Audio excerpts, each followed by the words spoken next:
Delhi MCD के चुनाव में सच में चमत्कार हो गया। और ये चमत्कार दो आयामों पर है। एक, सारी भविष्यवाणियां थी कि आम आदमी पार्टी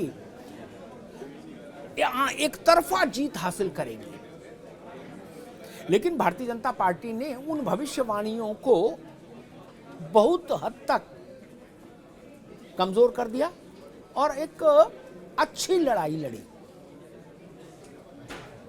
भारतीय जनता पार्टी 15 साल से एमसीडी में शासन कर रही थी, उसके बाद भी उसने ठीक लड़ाई लड़ी। एक शतक से आगे खुद को खड़ा रखा इस चुनाव में भी।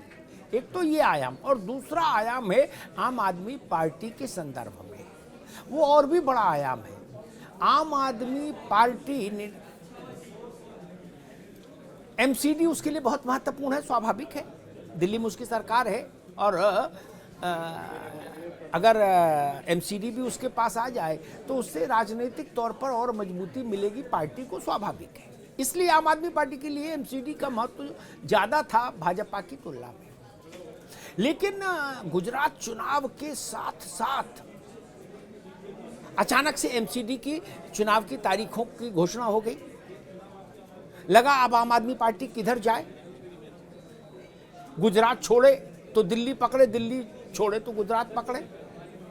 उस उहापोह और शटलिंग के बीच में आम आदमी पार्टी ने चुनाव लड़ा दिल्ली एमसीडी का, और उसमें इतिहास रच दिया।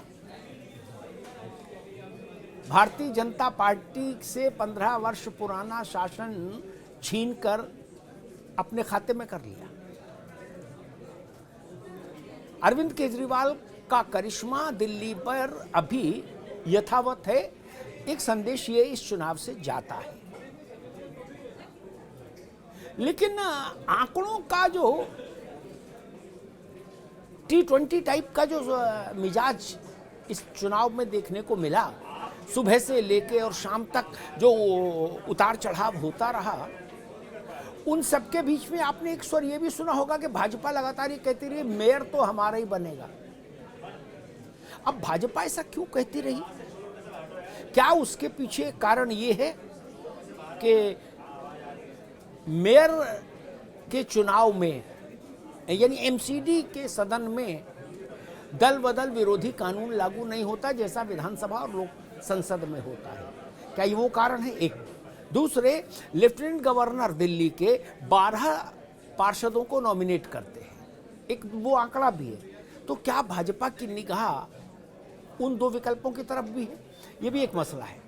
लेकिन जो भी हो, अरविंद केजरीवाल ने दिल्ली में एक बार और कीर्तिमान स्थापित कर दिया, एक और झंडा गाड़ दिया।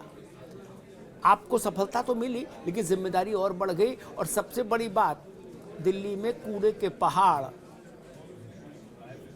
आम आदमी पार्टी ने कहा था कि हमको एमसीडी में जिताइए, हम कूड़े के पहाड़ हटाने का फार्मूला जानते हैं। तो जनता ने जिता दिया। अब कूड़े के पहाड़ हटाने का फार्मूला बताने का जिम्मा केजरीवाल के पास के ऊपर।